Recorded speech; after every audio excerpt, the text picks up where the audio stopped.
সংক্ষিপ্ত সময়ের ভিতরে সুষ্ঠু তদন্ত করে চার্জশিট দাখিল করা হবে।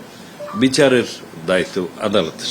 সম্ভাব্য সংক্ষিপ্ত সময়ের ভিতরে একটা দৃষ্টান্তমূলক বিচার সম্পন্ন হবে। সাজার কথা তো আমি বলতে পারবো না।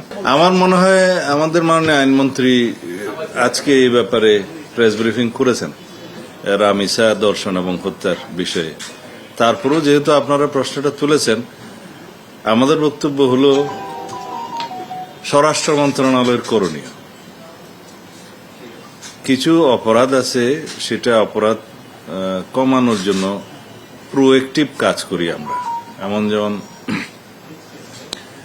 মাদক বিরোধী অভিযান চলছে, চাঁদাবাজি সন্ত্রাসী বিরোধী অভিযান চলছে। এটা হচ্ছে অনেকটা প্রোঅ্যাক্টিভ, যাতে এই অপরাধগুলো কম হয়।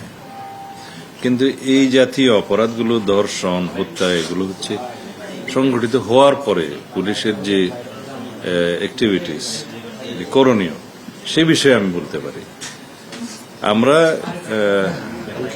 দায়িত্বে আসার পর এ পর্যন্ত যতগুলো হেনিয়াস ক্রাইম এই জাতীয় হয়েছে, আপনারা কি কেউ একটা ক্রাইমের ক্ষেত্রে বলতে পারবেন যে পুলিশ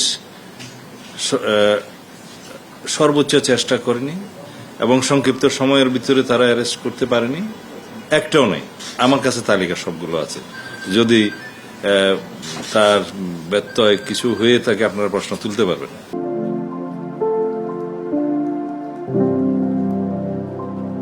রামিসার ব্যাপারেও 24 ঘন্টার ভিতরে আসামি গ্রেফতার হয়েছে এবং তার রামিসার যে প্রধান আসামি দর্শক, তার নাম সম্ভবত সোহেল রানা, তার স্ত্রী সহ তাদেরকে গ্রেফতার করা হয়েছে।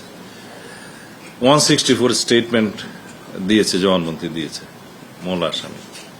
আমরা এইটুকু এসিউরেন্স দিতে পারি, আমাদের পক্ষ থেকে সংক্ষিপ্ত সময়ের ভিতরে সুষ্ঠু তদন্ত করে চার্জশিট দাখিল করা হবে।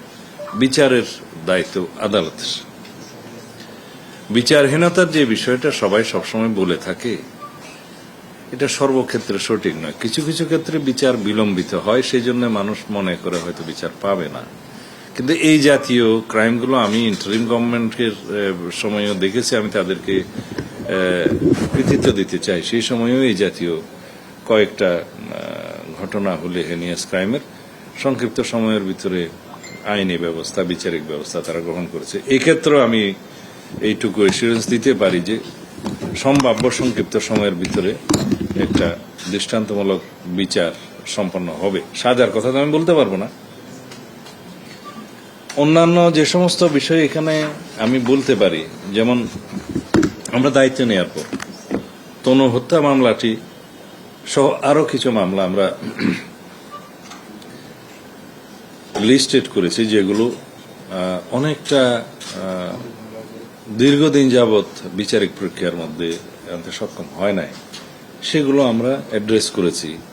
যেমন তনু হত্যা মামলার একজন আসামি আমরা অ্যারেস্ট করে তার সাথে ডিএনএ ম্যাচিং করার বিষয়টা এখন প্রক্রিয়ায়।